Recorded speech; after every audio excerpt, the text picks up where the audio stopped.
3 days after my drainage canal disappeared under 8 tons of crushed limestone. The championship golf course behind my welding shop looked more like the Everglades than a country club.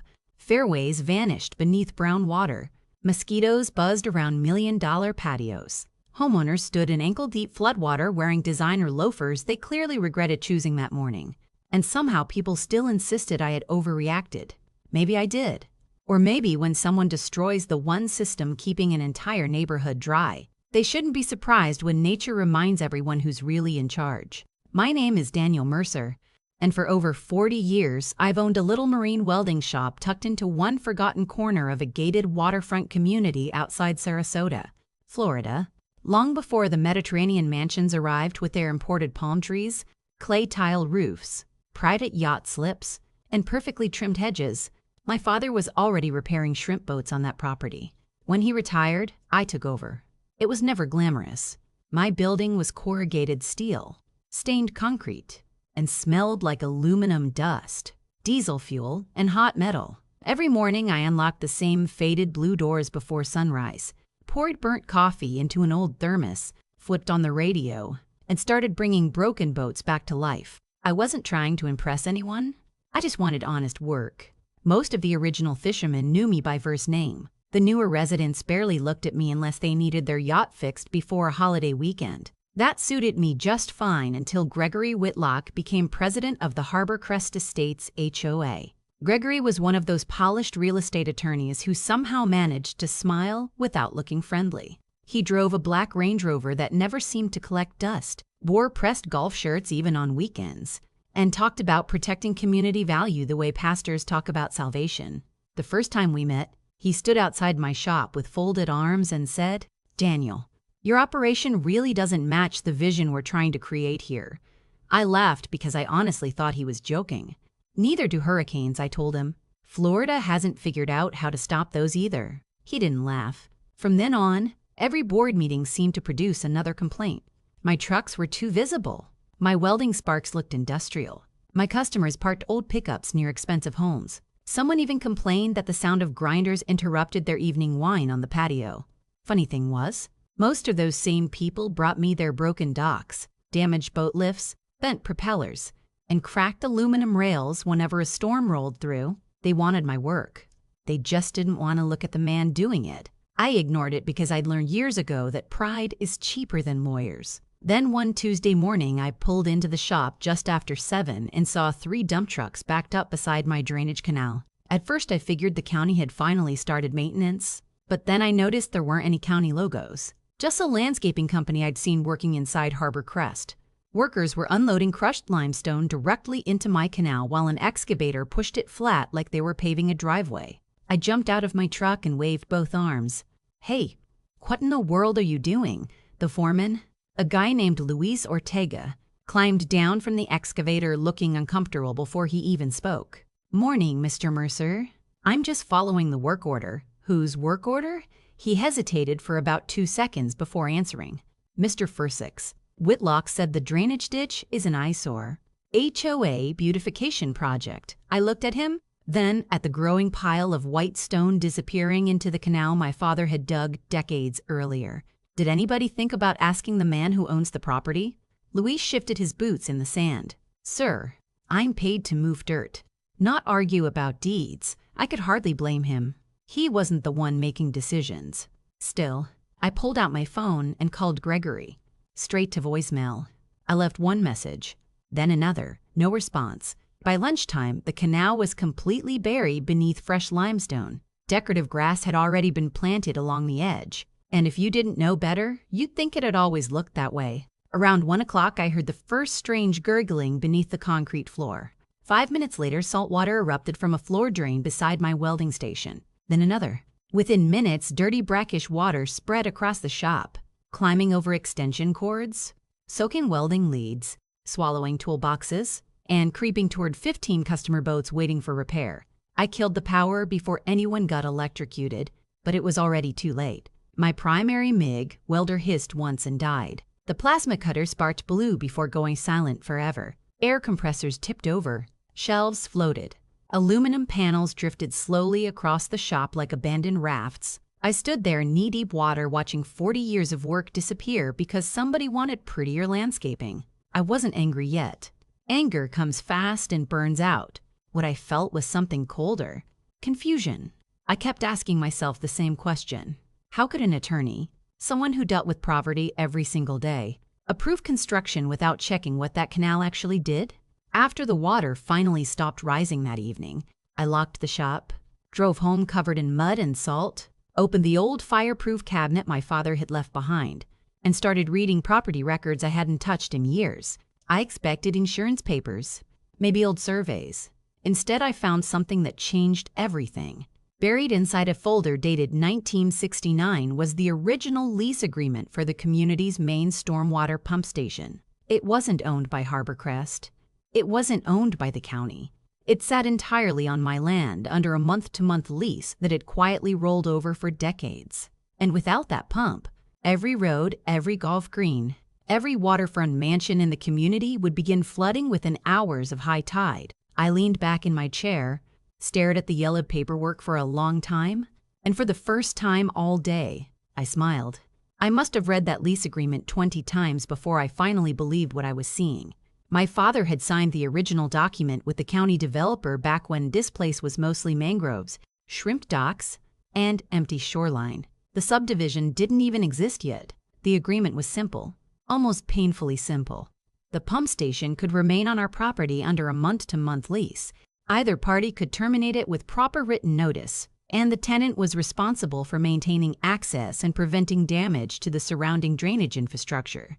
I actually laughed out loud when I reached that last sentence because less than 12 hours earlier, the HOA have literally buried the drainage infrastructure they were contractually obligated not to touch.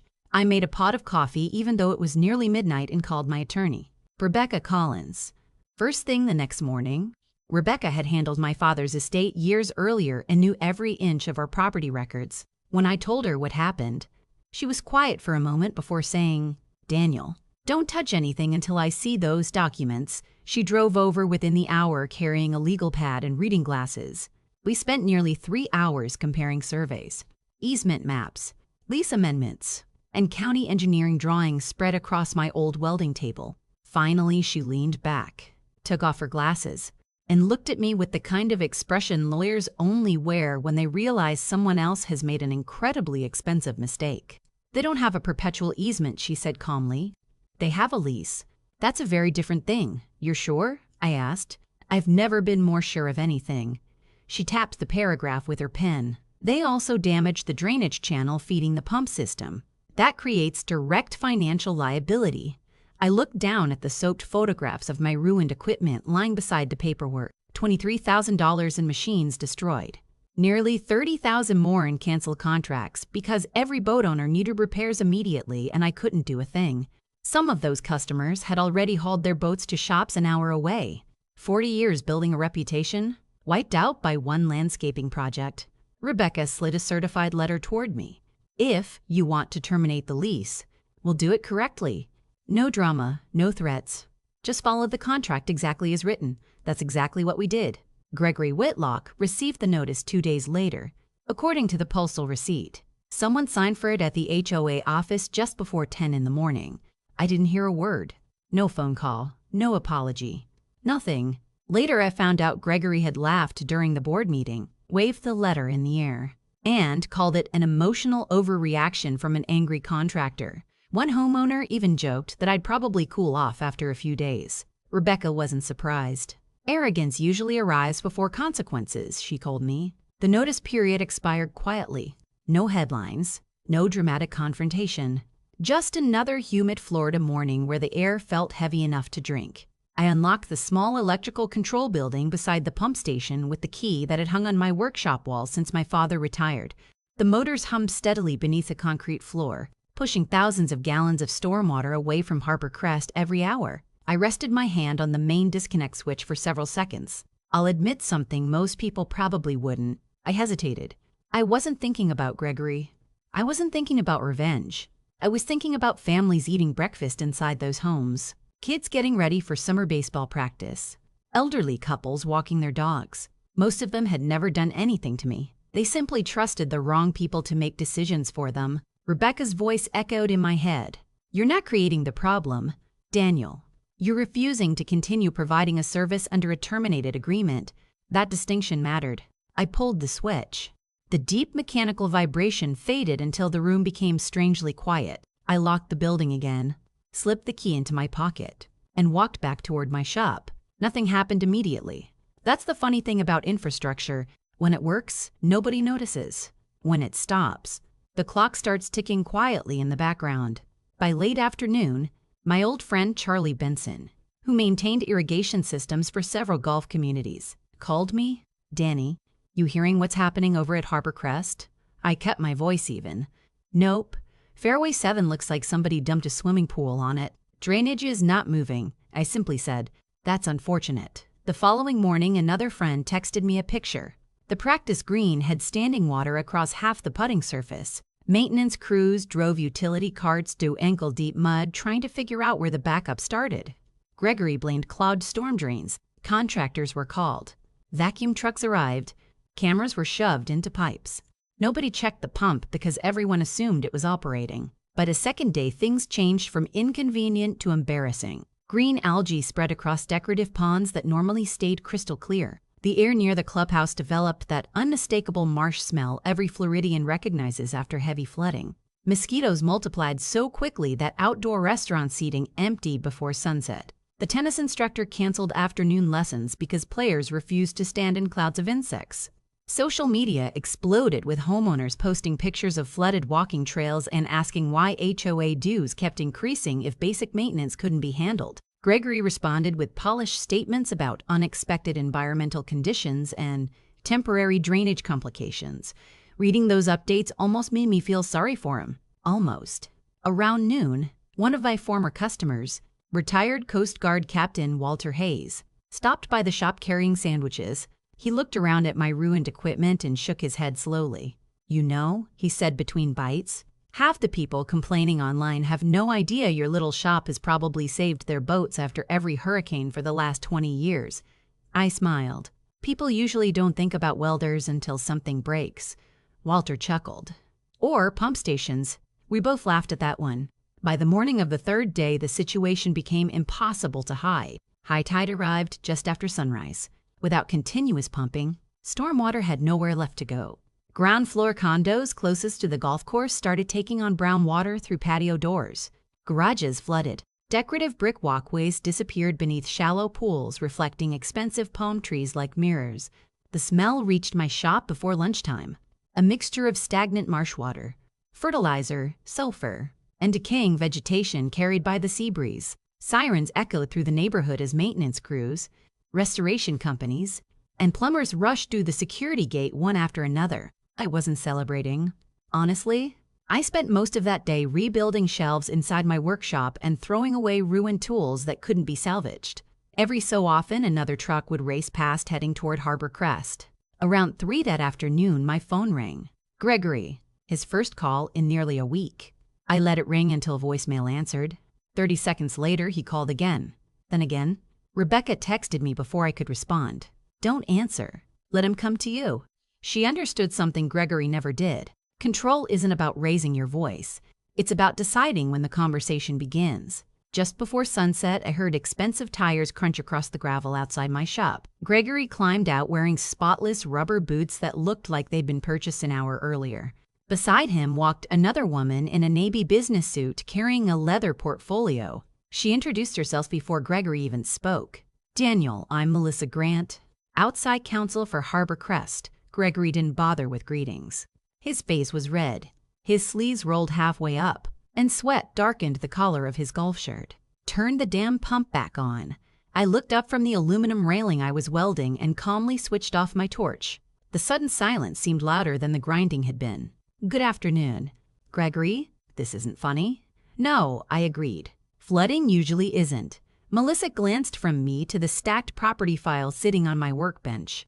Unlike Gregory, she wasn't angry. She looked worried. The kind of worried attorneys get when they've just realized the facts aren't going to cooperate with the story their client has been telling. Gregory took one step closer. Name your number. I wiped my hands with an old shop towel, reached beneath the workbench, and slowly placed a thick folder on the steel surface between us. "Actually," I said quietly, "I already did." I opened the folder and slid the first page across the welding table without saying a word. Gregory barely glanced at it before pushing it aside. Melissa didn't. She picked it up immediately, adjusted her glasses, and started reading line by line while I quietly stacked 3 more documents beside it. The first was the invoice for every piece of equipment destroyed when their landscaping crew buried my drainage canal. The second listed canceled contracts, customer deposits I had refunded, and weeks of lost business while my shop sat underwater. The third was an engineering estimate for relocating the community's pump station if Harbor Crest decided they no longer wanted to lease my property. Melissa's expression changed with every page she turned. Gregory kept looking at her instead of the paperwork, waiting for some reassuring nod that never came. Finally, he snapped. "Well?" She closed the folder slowly and let out a long breath. "Daniel isn't making any of this up." Gregory laughed once, but it sounded forced. "Come on, Melissa. He's trying to squeeze money out of us." She looked him straight in the eye. "No, he's documenting damages. Those are 2 very different things." Silence settled over the shop except for the distant cries of gulls drifting in from the marina. Gregory finally picked up the engineering report himself. $186,000 to relocate the pump? Melissa nodded. "That's only construction. You'll also need county environmental review, coastal permits, redesign of the drainage network, utility relocation, public notice requirements, and competitive bidding. Best case, maybe 18 months. Possibly longer if anyone appeals the permits." Gregory looked up at me for the first time without that familiar confidence. "You're serious?" I shrugged. "I've been serious since your crew filled in my canal." He rubbed both hands across his face before asking the question every bully eventually asks once they realize the other person actually has leverage. "What do you want?" I slid one final page toward him. "I want my business put back where it was before your board decided it knew my property better than I did. The numbers weren't invented. $23,000 for destroyed equipment. Just over $30,000 in documented business losses. Full reconstruction of the drainage canal to engineering specifications approved by my surveyor. A new 15-year lease replacing the month-to-month agreement. Annual lease payments adjusted for inflation. Advance payment for the first 3 years. Written protection preventing any HOA project from modifying land or drainage within 200 feet of my shop without my written approval." Gregory stared at the total for a long time. "This is going to make me look terrible," I couldn't help smiling. "Gregory, flooding 240 homes already handled that." Melissa almost smiled herself before catching it. She gathered the papers, stepped several feet away, and made 2 phone calls. I couldn't hear everything she said, but I caught enough. "No viable defense." "Yes." "The lease is enforceable." "Yes." "The drainage damage complicates everything." "No." "Litigation makes this substantially worse." When she returned, her voice was calm. "The board should settle." Gregory looked like someone had punched all the air out of him. For a few seconds, nobody spoke. Then he quietly asked, "If we sign, you'll restore pumping immediately? The moment the agreement is executed and funds are verified?" He nodded once. No speeches, no threats, just a man finally understanding that authority and ownership aren't always the same thing. 4 days later, the money reached my account. The following week, contractors arrived, not to bury my canal this time, but to rebuild every foot of it exactly the way my engineer specified. They removed every load of limestone they had dumped, reinforced the banks with proper retaining material, installed new control structures, and even improved the flow beyond what my father originally built decades earlier. Every change was inspected before I accepted it. The new lease took several weeks to finalize. Harbor Crest agreed to every major condition because, frankly, they didn't have much choice anymore. The pump station stayed where it had always been, but now both sides understood exactly whose land it occupied and exactly what responsibilities came with that privilege. The morning everything was signed, I walked back into the pump building carrying the same brass key my father had handed me years earlier.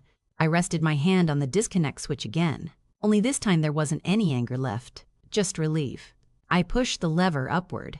The motors came alive with that familiar deep mechanical rumble. Water surged through the discharge pipes, and somewhere beyond the trees an entire community slowly began drying out. Within a couple of days, the standing water disappeared. Golf carts returned to the fairways. The clubhouse reopened its outdoor patio. Kids rode bicycles along sidewalks that had been underwater only days before. Life moved on the way it usually does after people convinced themselves a disaster was only temporary. My own life returned to normal too. Boats filled the repair yard again. Welders sparked beneath the old steel roof. Diesel engines rattled in the mornings. The smell of hot aluminum once again drifted across the marina.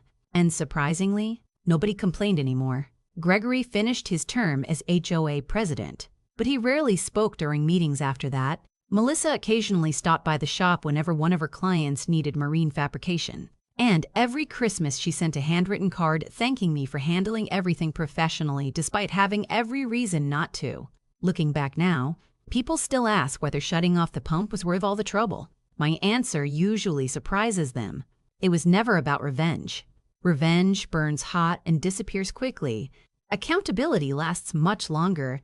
If Gregory had walked into my shop the first morning, admitted they had made a mistake, and offered to repair the damage, none of the flooding would have happened. Pride flooded Harper Crest long before the water ever did. The pump simply revealed it. So now I'm curious what you think. Did I go too far by enforcing a legal agreement after the HOA destroyed my property?